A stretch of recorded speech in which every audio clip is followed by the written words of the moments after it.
know Python. So we'll just go through it.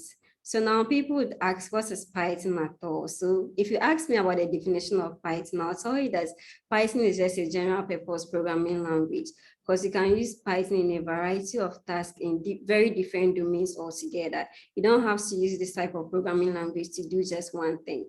And also Python is a high-level programming language. And what I mean by this is that the code in Python is written in a language that we humans understand much more than the computers. So it's very easy to learn Python. And now, why would we choose Python over R and other programming languages that we can use for machine learning and data science? Well, first of all, I'll say that it's very easy to read and understand. And this is because the code in Python is written like in simple language.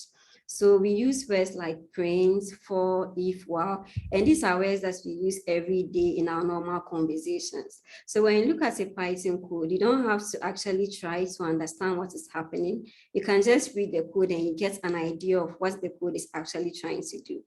And another thing is that Python is very versatile. You can use it in any domain at all. You'll be surprised to find people in the accounting fields using Python, and almost in the medical field and everywhere. And also Python is very beginner friendly. You don't have to actually write complex codes every time you want to do something. There are inbuilt libraries and packages that you can use to do several tasks without having to write all the details that you need. So we have libraries like NumPy that helps us to like manipulate arrays. We also have other Pythons like the pandas that helps us to like explore data, go into the data and get some insights in the data. Then we also have the matplotlib that you can just use to plot our functions and plot our results that you want to see from our data. And also Python supports modules and packages. And what does this even mean? Sometimes you can have something in a programming language, you can have a program that you are running, and you want to implement this in, let's say, a mobile application or maybe on a website or something. You can't just use the whole code that you have written. You have to make it very structured in a way that it kind of becomes like a summary. And then you can use this summary to embed into whatever platform you want to do. And Python allows us to do this in a very simple manner. And also one interesting thing about Python is that it has a very large and actively growing community. So whenever it gets stuck, it's very easy to get solutions. You can go to Stack Overflow, you can just post your code and your questions and someone will just come and answer the question for you. That way you get to learn from people, people get to learn from you, and then you also get to explore several ways of doing things in Python. So this is what makes it very easy to use and why most people are using Python. And also you can choose to use R, but then huge companies like Google and Amazon use Python. So it's very efficient that you should have some Python knowledge if you are trying to have a career in machine learning and data science. So now what are the uses of Python? Well, we can see that Python is used in data analysis and visualization, because this is the core thing that you have to do. You have to like explore the data, you have to perform some pre-processing on your data, and finally you have to like do a visualization of your data. So Python allows us to do that. And also Python is used in the data science and machine learning domain. And in data science, what we are basically trying to do is that we get data and we are trying to solve based on this data that we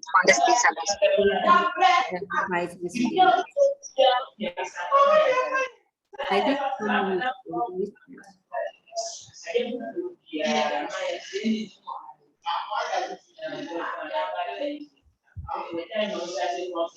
I'm sorry, AJ, could you please mute yourself? Thank you. Please carry on, Khadija.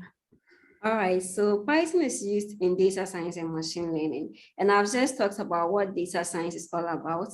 And now in machine learning, what we are trying to do is that we have some data and we want to make some program to give us a certain output, but we don't do it in the way that you actually tell the program that this is the steps you need to carry out to give us this output. We just want to pass the data to the program, and then the program can like find some patterns in the data. And after finding those patterns, it gives us an output. Then later on, when we pass data that the program has never seen before, the program tells us the output that we actually expect. And that's the most fun thing about data science and machine learning. But how do you even go through this data, explore this data and write your algorithms? You will need to use Python or another programming language. And Python makes it very easy. Now, we also use Python in web and software development. We can use Python for task automation, and we can also use Python for scripting. And we have so many uses of Python that I can't really mention all today, but Python is really fun to learn. And now, to go into any details, you need to know the data types in Python, because this is like the basic things that we need in Python. You have to know the data types. And what are even these data types? They are just like the kind of data that we manipulate in Python. So we have the numbers, and these are just normal letters we have, one from 1 to infinity and so on. But these numbers are further divided into the integers, the floats, and the complex numbers. So the integers are just the normal integers we have. That's as positive and negative whole numbers. And we also have the float point numbers, which are like decimals. And we have the complex numbers. And mostly this is used for like scientific computing and for mathematical functions. We also have the Boolean data types. And this Boolean data types are basically just true or false values. Python helps us to manipulate these data types as well. Then we have the sets. Now the sets is like a collection of data. So we can have different data types in the set. We have the dictionary, and the dictionary types gives us key value pairs. So let's say we want to store an information about the people on this call and then their ages. The dictionary can allow us to like have this type of data. So the keys we have here would be like the names of everyone on this call, and then the value pairs would be like their ages. And we can store data like that. Now we have sequence data types as well. And these sequence data types, we have the string. So the string are just like normal alphabets and words. And the way we declare the strings in Python is by the use of the quotation marks, either a single or a double quotation marks. And we also have the list that helps us to store a list of variables. And then we have the tuples, which is almost just like the sets, just that they have different properties. Now, the next thing we'll look at is the variable. So a variable is a name that we give to a memory location. So let's say you have your computer and you want to store something in your memory, but how do you even store this? You need a name, because you might have several things that you stored in this memory and you would want to go back to it one day and then see, maybe manipulate that particular item that you have in memory. If you don't have the name of this memory location, it makes it very difficult. And this is where variables comes in. So to be able to manipulate variables in Python, we need to have a variable name. And now in Python, there are some rules that regards the way we define variables. And these rules are like the syntax of the Python programming language. If you don't follow these rules, then you are going to keep on getting errors and errors. So the first one is that you can't start a variable name with a letter or an underscore. Sorry, you have to start it with a letter or an underscore. You can't start it with, let's say, an exclamation mark, an emoji or anything. It has to be a letter and an underscore. And you can't start the variable name with a number too. So you can't have a variable, say, we start to say 2 or something. You just have to have a letter or an underscore. And also variable names in Python, they are case sensitive. So if you have different types of variables, like if you have name that you have used as a variable, you can't call this variable with another name that starts with a capital letter or that starts with all capital letters. It has to be case sensitive. So you just use the case that you used when we are trying to create a variable. And also in Python, we have something we call reserved keywords. So these keywords are already like kind of implementing some function in Python. So for instance, we have the print. The print, we use it to display outputs in Python, which you see when we are doing the code. You can use the print as a variable name. So there are a list of keywords that you should know. And when you know these keywords, you should know that you can't use it to name any variable at all. So now in our code outline, we'll look at how to create variables. We'll also look at lists and how to manipulate them. We'll also look at the dictionary data types and then the set data types as well. So let's get coding. I'll just move on to the code environment.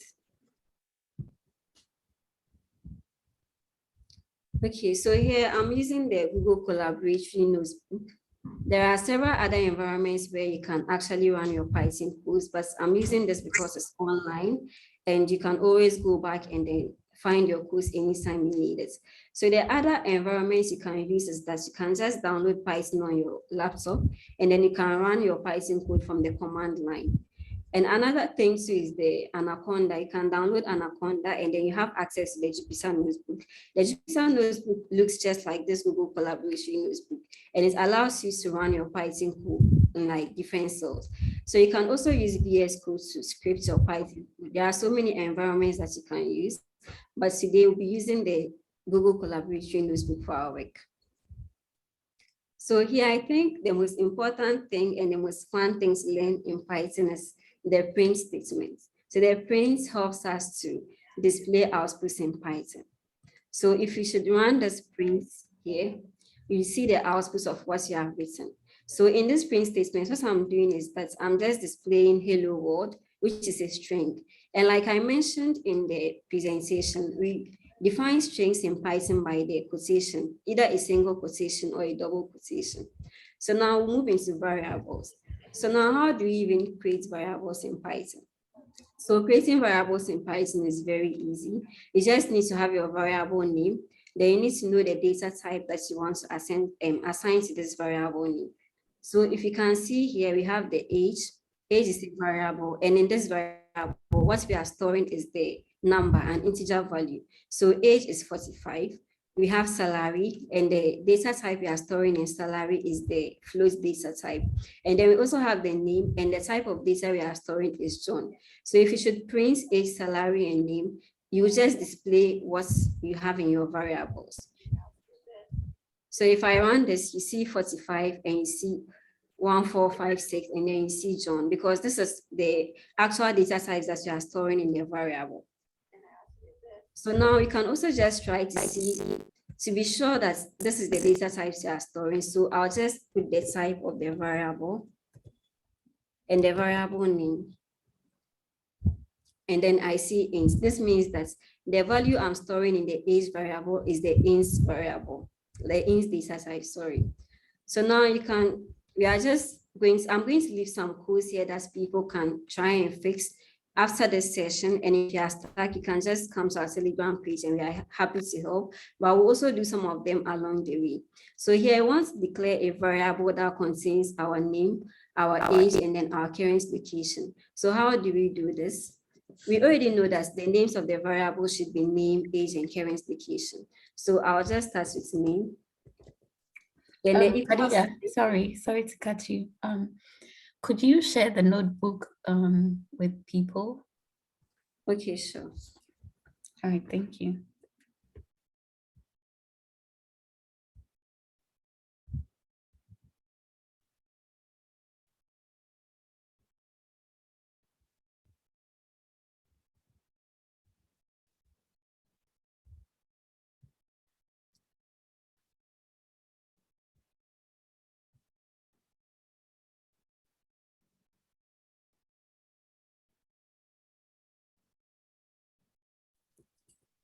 I think maybe you can make it, what's the name? Viewer, so that people can just make a copy. Otherwise, people would be editing whilst you edit.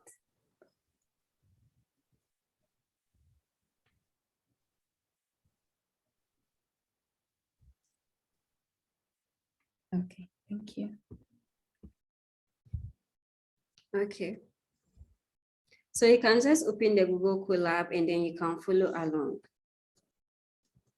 Okay, so as I was saying, here we have the variable name where we want to store our name. So I'll just put in the name there. Khadija. And then the next thing should be the age. So age should have an integer data type. Say, what's it called? And then my current location, which should also be a string because location is a name and it's in a word form. So can have this is Senegal. And now I want to display these variables, but not just like we did here, where we have them coming one after the other, I actually want to display them in a sentence form. So I'll just run this and do that. So I'll simply just bring my print statement since I'm trying to display an output. And then here it says that I should display it in this format. So I would have in my quotation, my name. Now to access this variable name, which would actually return the name that I put there, I just put a comma after this quotation marks, then I leave a space and then I put the name of the variable. So I'll have name. And then I continue with what I want to do. So now the next thing is to talk about my age. So I am this. So since this one is also a string, I continue with the quotation marks. So I am, and age should come here.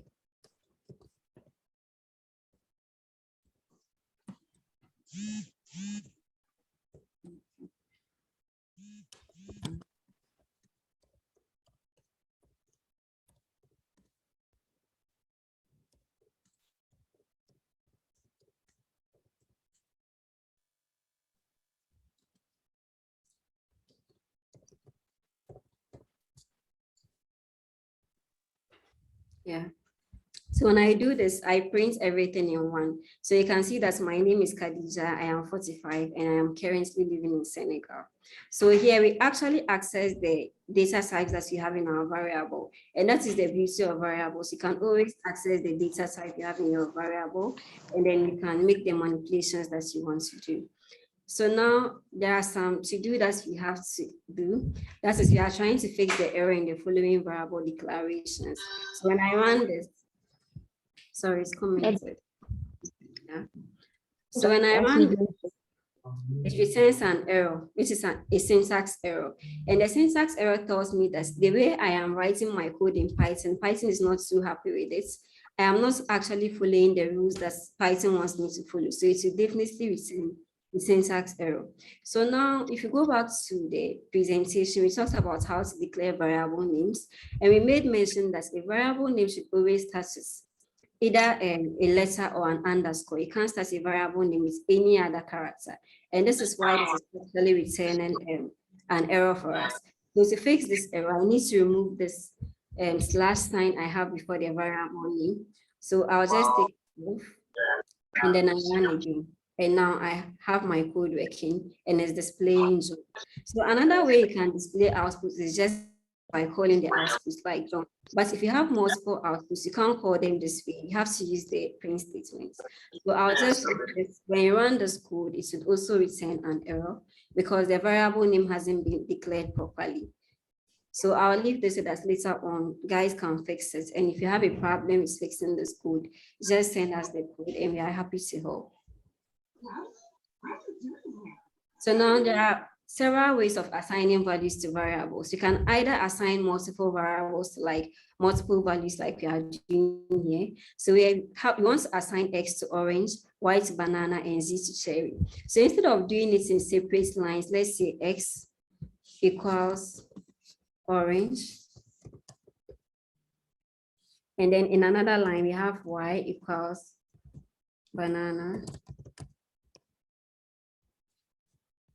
And then in the third one, we have Z equals, then we have the cherry.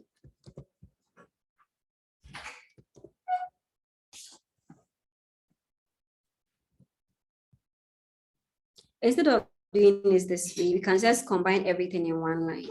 So here it's just the same as writing this.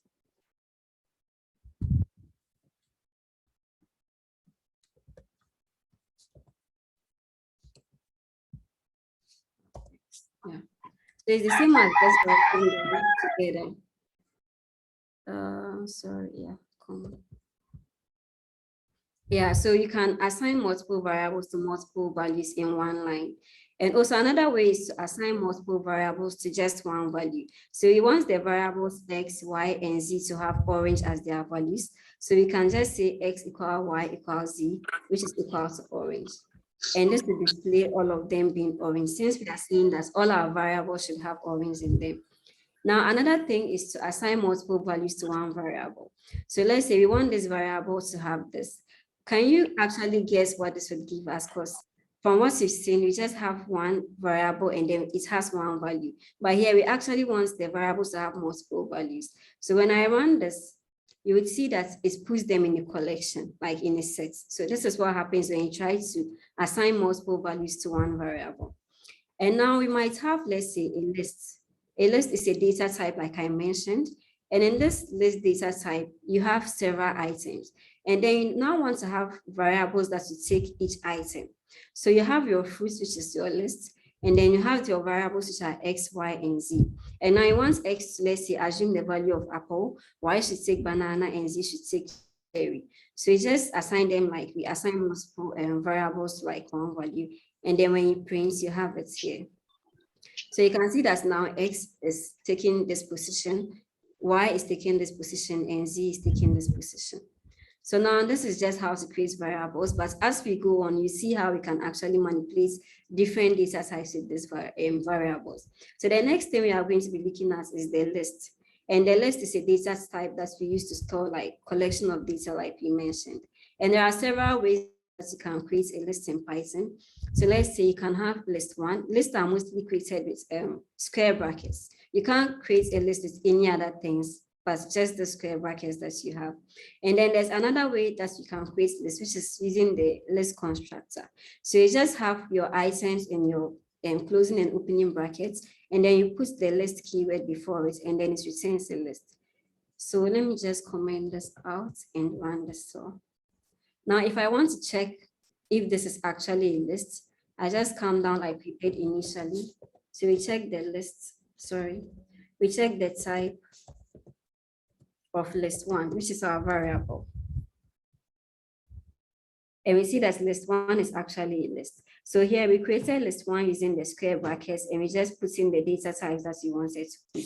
Another method we can use to create lists is using the list constructor. So let's say list two is this list. Now when you check the type of list two, you have a list as well. So these are the two basic ways that you can always create a list in Python. Now I'll just leave this so that people can go through it at the end of this and then get back to us if you have any feedback or if you get stuck anyway. So here we want to create a variable that contains a list of the days of the week. So one tip is that the variable name should be day, and then you start with your closing brackets or use the list constructor. So you bring the list and then you have your variables or your data types in closing and opening brackets, and then you create your list. So now there are some properties of every data types, and this list data types have several properties. So the first one is that they are ordered. So it follows a particular order. If you don't follow the order, you can't actually access what you want to access in there. So let's say you have this days variable, which you are actually supposed to implement in here. So if you have this days variable here, we want to access, let's say Wednesday from this list of variables. How do we do this? So because the list data type is ordered, you have to use indexing, which we normally do. So normally in Python, indexing starts from 0 till the end of it. So if you have this days variable that you have here, Monday would be at index 0, Tuesday would be at index 1, Wednesday index 2, and so on till you get to the last part of it. So if you have, let's say, 7 items in here, the last index would actually be 6 because they are starting from 0, and that's how you go. So now if you want to access Wednesday from this list, we just bring these, then we bring our curly brackets and we put the index that we have at Wednesday. So if we run this, we would have Wednesday because we are choosing index 2. So we can try maybe with index 0. And this will print Monday because Monday is actually at this index position. Now your list might be a little bit bulky, might have a lot of data in one list, and you can't actually like get access to these items using the indexing because you don't even know the index at which your data points is. So how do you do this? You can just do days.index and then you have the index where your position is. So if I should run this days.index, I have 6. So it means that the index as Sunday is 6. Now we can also change the items that we have in our variables. So let's say you have this variable called day, which is just a shortened version of the day variable. Now we want to change the second day to Sunday. How do we do this? We can just come back here and say days. Now we want to change the second day, and the second day is Tuesday. Now the second day is at the index 1. So we just have this. We have our square brackets, then we put in the index, which is 1. Then we assign it to Sunday. So now let's print this to see what we have now.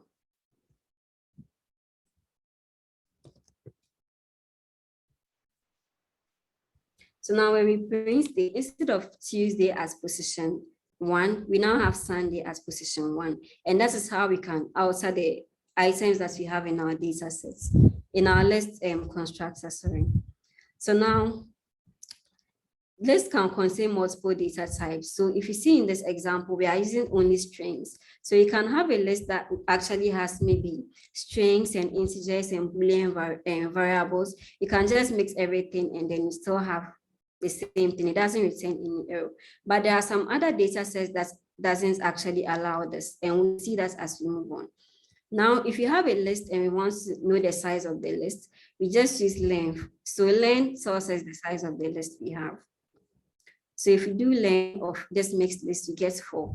Now let's try to print the length of these to see the number of items you have in these.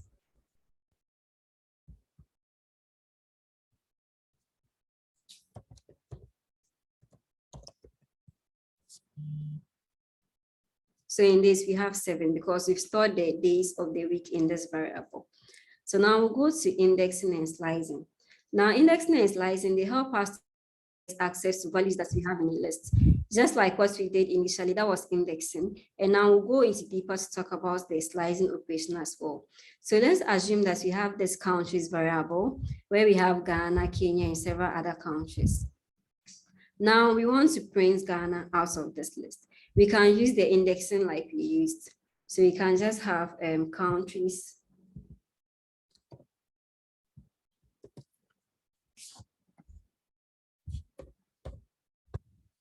And at position index 0, we can print out. So country 0 returns Ghana. Now we want to print Nigeria, which is here. So there's another way we can actually do indexing. Instead of like just passing this positive values, you can actually pass negative values as well. So let's try to print Nigeria with a negative indexing. So here I'll have -1.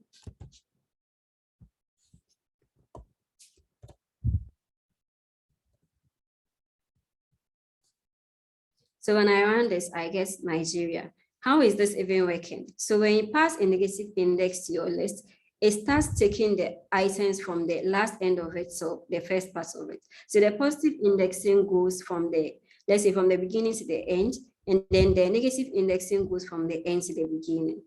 Now we can also want to like print all countries except the first and the last country. And how do we do this? We do this by slicing. So let's try to demonstrate how the slicing works.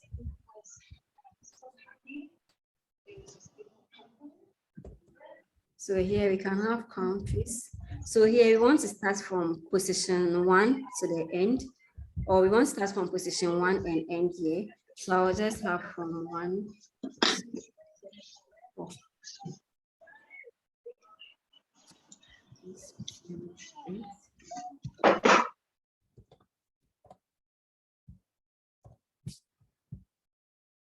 So when you print this, it actually returns Kenya, Egypt, and Senegal, and it leaves out Ghana and Nigeria, because you actually specified Python that you want it to print the items as position 1 and then all the way to the last position. So here, when you add 4, it doesn't take the 4 into consideration. It starts at the beginning and then it stops before it gets to the last element. So that is how slicing works. Now let's see how we can add elements to our list. There are several ways that we'll be looking at. So let's say you have an empty list and you can actually create an empty list in Python. Just pass the list and you put in nothing in there. Now we want to add widgets to this list that we have called shop. How do we do this? We can use the append method. So when I run this, I have shop, which was an empty list, but I've appended vegetables. And now I have veggies in the list. If I should append fruits and I print, I would now have the 2 items that I kept in the list, and so on. If I append milk, I have all these variables, that's all these items that I need in the variable. Now, this is something that I would leave for other people to do. So we have these numbers variables. And we can use another way to add elements to our variables, which is the insert method. So the insert, let's say you have a variable and you want to add something to the variable, you have to specify the position where you want that to be, and then you add the value that you want it to be. So let's say I want to insert, let's say 8 at 3. So at 3, the index at 3 is actually 2, because the indexing starts with 0. So you have 0 at 1, you have 1 at 2, and then you have 2 at 3. So here I want it to be at 3. So I'll put 2 here. And now the value I want to replace here is, let's say, 10. So now let's print this variable to see what we would get.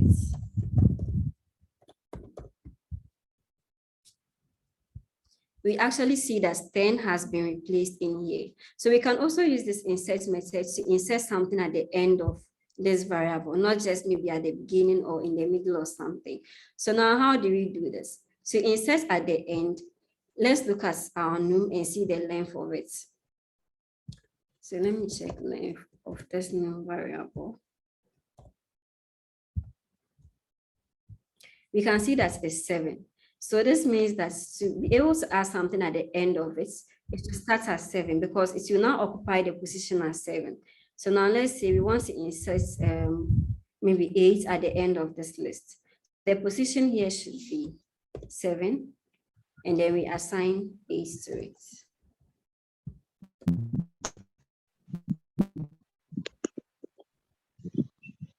So you see that 8 has been added to the end of our new variable. So now there's another method that we can use to assign variables, which is the extend method. Now the extend method, let's say I have 2 variables which contain numbers or different data types, and I want to combine them into one variable. How do we do this? So let's say I have a variable called fruits. I'm sorry for using fruits. I actually like fruits a lot. So you can use different data types that you like. So let's say orange, mango, purple. And we have another variable called, let's say, vegetables. So vegetables has tomato and onion. Yeah. So now we want to put this into one variable. So we can just use the extend method to do this. Let's say we want to add the vegetables to the fruits variable. We should have fruits dot extend. Then we just put in vegetables.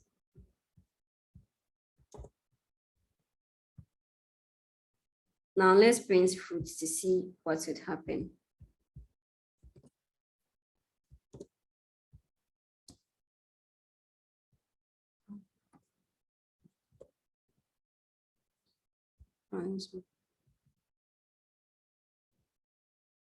Yeah, so when we print fruits, we can see that the items that we had in the vegetables list has now been added to fruits, and that is how the extend method works. So one assignment is to create an empty list and add your favorite fruits using extend. So here the first list should be empty, and then you can use the extend method to add another list which actually has your favorite fruits. So now as we add items to a list, we want to actually remove items from the list as well. And we'll see how to do that. So there are several ways. You can either use pop, and we can also use the remove method. So when we use the pop method, we are actually removing the last element. By default, it does just that. But if you actually want to remove, let's say, a specific item from it, we have to pass the position where we have the specific element. So let's try to use these fruits vegetables that we have here.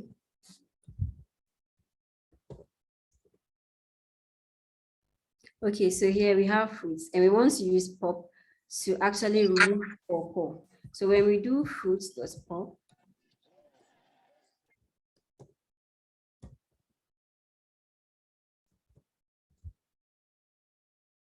It removes purple, and it's telling us that purple is what we are removing from the list. So now let's try to print what is happening here.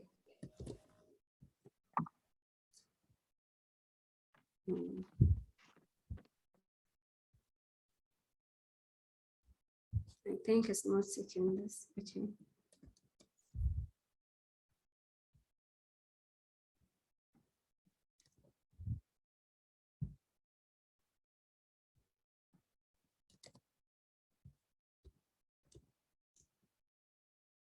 Yeah, so we are moving purple here. Now when we print fruits again, we'll see that it actually comes without purple. Yeah, so this is how the pop method works. By assuming I want to remove mango, I have to pass the index where mango is. So here, let's say mango is at index 1. So I'll put here. And it returns mango. So when I print fruits, I now have orange and purple, and I don't have mango. We can also use the remove method to remove items from a list, but this actually removes the items one at a time. We can't remove several items. And now we stop and go to dictionaries. So like I mentioned before, dictionaries help us to store data values just like a list. But the difference here is that the dictionaries hold key value pairs. So you need to have a key and then you have a value. And there are some other properties of dictionaries. They are also ordered just like lists. We can change items in the dictionaries, but the dictionaries do not allow duplicate values. So let's just come back to the list here and say, add another purple.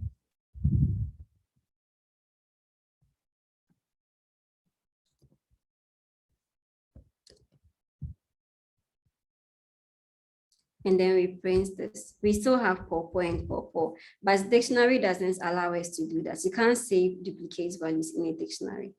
So let's see how the dictionaries work. So let's say we want to have a dictionary that actually has names of cities in Ghana and then their capitals, right? No, sorry, regions and then their capitals. So we have the Ashanti region, and we have Kumasi, we have Volta, and we have Ho, then we have Northern, and then we have Tamale. The keys here are the regions that we have. That is the Ashanti, the Volta, and the Northern region. And the values here are the Kumasi and Ho. That is the actual capitals. So that is how we define a dictionary. We use the curly brackets to define a dictionary. So now let's see.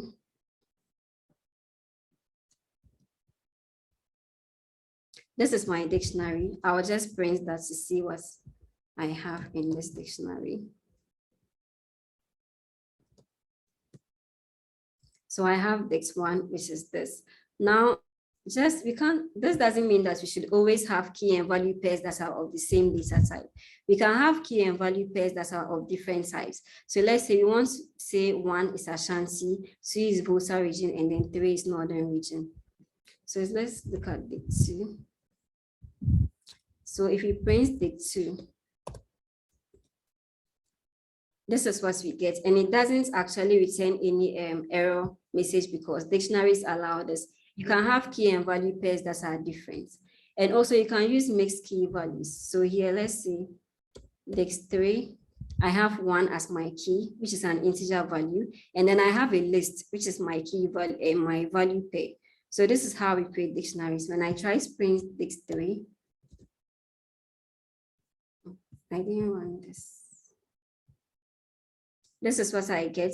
So here we can see that the key is actually an integer, but the value is a list. And then another key is a string, and the value is a string as well. And Python doesn't have any problem with this. Now let's try to create a dictionary containing items of supermarkets and their prices. So we just come here and think about the item you want to put in there. Let's say milk.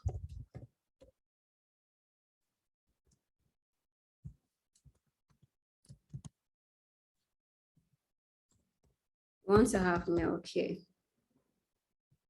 And the price of milk would be, let's say, $20. Then we want to have sugar, which is a string. And the value would be, let's say, 60. So when we print it, you actually see that our values, our keys are the milk and the sugar. That is the items we have. And then the values are the prices of these items that we have. And now we can also access items in the dictionary by passing their key values. So let's say we pass this, we get Kumasi, because in this Kumasi dictionary, the value was, in this dictionary, the value was Kumasi. So when you pass Ashanti, you get Kumasi. Let's try to pass, let's say, Northern to see what happens. So when we pass Northern, we get the corresponding value pair that we kept in Northern. So like, now let's try to see how we can actually get the keys of a dictionary. So here our regions is going to be the keys of this one that we had that had the regions and then their capitals. So here when we print Dix1.keys, we actually get the keys. And when we want to actually get the values, we have to put Dix1.values, and then we get the values, which is now the capitals. So now dictionary items are also mutable, which means that you can actually change the items we have in the dictionary. And to do this, we have to pass in the key value and then what we want to change. So let's say we have our currencies dictionary, which has the countries and the currencies they use. So we have Ghana using Nigeria, Ghana using Naira, Nigeria using Naira. And here, this Naira is actually not true because Ghana, we use cedis. And we want to actually change this to have cedis. So how we do that is that we call currencies, and then we have our key value, which is Ghana in there, and then we just assign what we wanted to have. So now when you print currencies, you actually have the right order. So you now have Ghana, which is cedis, you have Nigeria and the rest. But now one thing you can notice from this is that the dictionary actually orders our items. So here, if we look at currencies, we started by US, but then it's when we print it, we get US at the latter part of it. That is how the dictionaries actually works.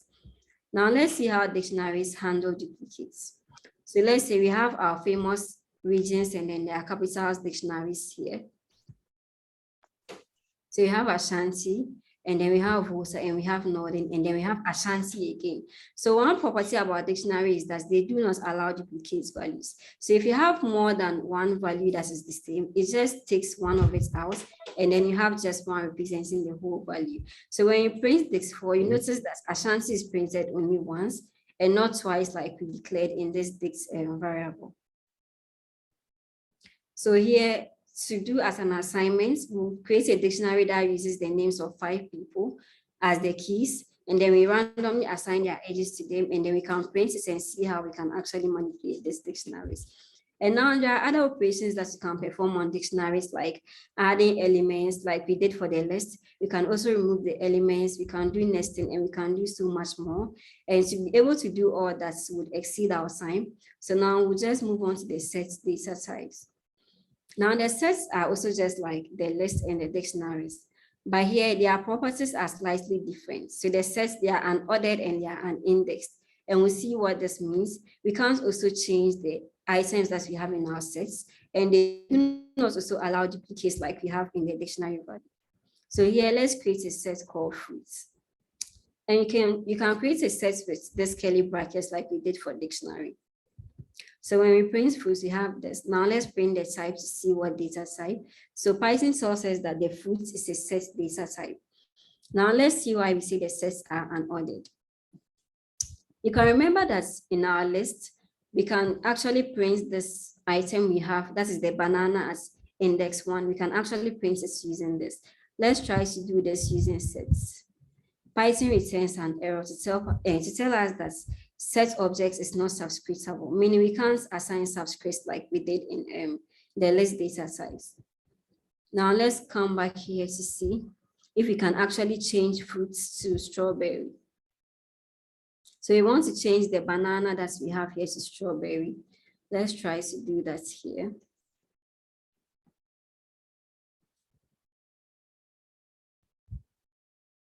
This also returns an error, also a type error.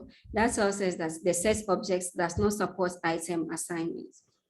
Now let's see if set actually allows duplicates. So here I have this fruit which has 2 apples in them. When we print it, you just get the apple, banana, and mango. Set doesn't also allow duplicates like the dictionary does. Now, how do we add items to a set? We can just use the add method. So when we do fruits.add and then we add orange, and we print fruits, we actually see that orange has been added to our fruit set. Now we can also use the update method to add items. So here I have two different sets. I have the fruits and the veggies, but I want to combine them into just one set. So I can use the update method to add another set in here. And when I print it, I actually have the set that contains everything. Now I want to remove apple from sets. I can just do this. So here, one thing you notice is that in the remove method, we don't actually pass the index. We actually pass the item itself, since sets doesn't allow us to use that type of indexing. Now, assuming I want to also delete, I can just do fruits.discard. Then it removes banana from the fruit set that we have. So this is the end of it. This is the basic things that you need if you want to get into data science and machine learning, and you actually want to learn Python. And I've just kept these resources here that you can go through.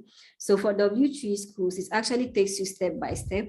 And it also has this interface that allows you to actually try and run the course by yourself.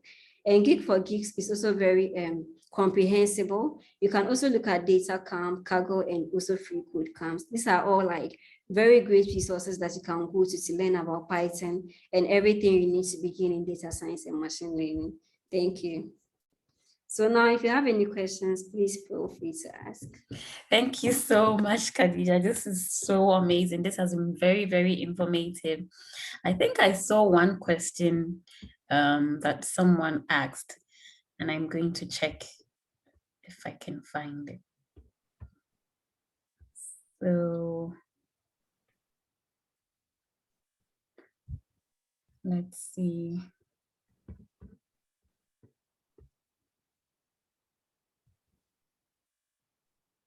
So I think it was a question on sets. The person was asking, what if I put a number about list? Sorry, what if I put a number that is greater than the length of the list? Okay, we can just try that to see what happens. Actually. So do you mean that if you want to add an item to the list, then you add a number that is greater than the length of the list? So I think we were talking about the length of the list at that time, and the person was asking that, what if, was it at the length? Who asked this question? I think it came from Veronica. Veronica, could you, I think I lost track of where she was.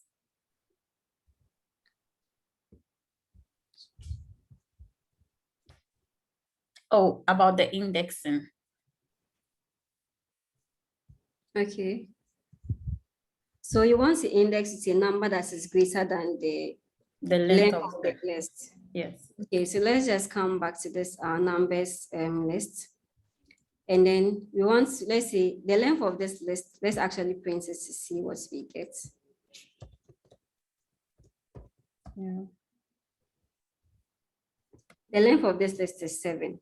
So let's try indexing with a number greater than 7 to see what happens.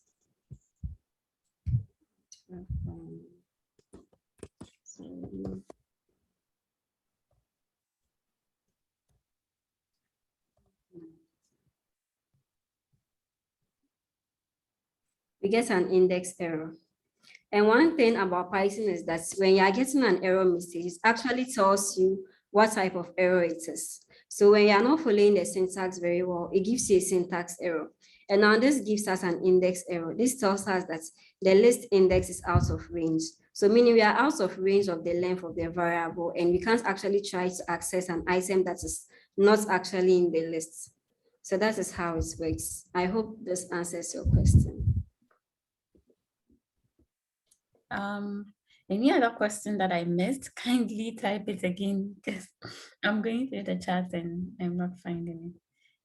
Yes, Veronica said her question was answered, so thank you so much, Khadija. We are 2 minutes past our time, but I would like to use this opportunity to tell you about WiMLDS again.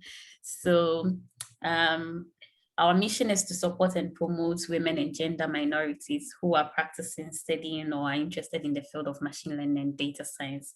And we create opportunities for members to engage in technical and professional conversations in positive, supportive environments by hosting talks by women and gender minority individuals working in data science or machine learning, just like the one that we are having now. So we have technical workshops, networking events, and hackathons. And you can actually get to see our main website here. So WiMLDS has branches in all over the world. I'm going to put the main website here. And then we also have WiMLDS Accra. You can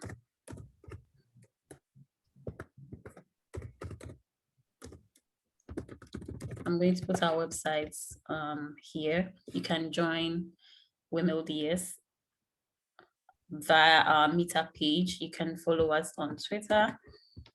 And for this session, we are going to send to you the video recording, just in case you did not register for this event and then you actually use the Zoom link to join. Please follow our Twitter or any of our social media handles, or even email us, message us, and we'll share with you the link. For now, I don't know how we are going to do it. Maybe we'll put it in a drive and share it, or we are actually going to upload it to YouTube and then make the link available for everyone. I'd like to use this opportunity again to say thank you to our speaker, Khadija. Khadija, thank you so much for the great tutorials on Python basics that you've done today. And we hope to invite you more in our future events. If you have any questions right now will be the time, because I am going to end the session soon. If anyone has any questions, anyone wants to say anything, now will be the time. Okay, Fred, I'm going to unmute you. I think you want to say something. Your hands are up. Okay. Yes, my question was, those of us without the software, how can we have access to it? What do you mean the software? I mean the applications. Okay. By applications, do you mean what she was using to run her code? Yes, please. Okay, so this is she used Google Colab, and this is free as long as you have a Gmail account, I guess. So I'm going to share a link to Google Colab for you, and you don't have to do anything, you just have to use it. So it's called Google Colab, and once you open, hold on a sec, I put it here. So yeah, that's Google Colab. That's what she used to run, and you can actually have access to it. I'm going to also copy the link to the notebook again and share it here, just in case you were not here earlier. I'm going to get the link here and send it to you.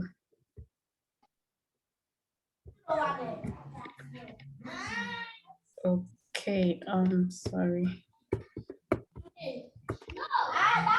So yeah, we've come to the end of the session. It was a pleasure being the host for today, and we'll see you in our next events. Thank you so much for joining us. Thank you, Khadija. Thanks, everyone.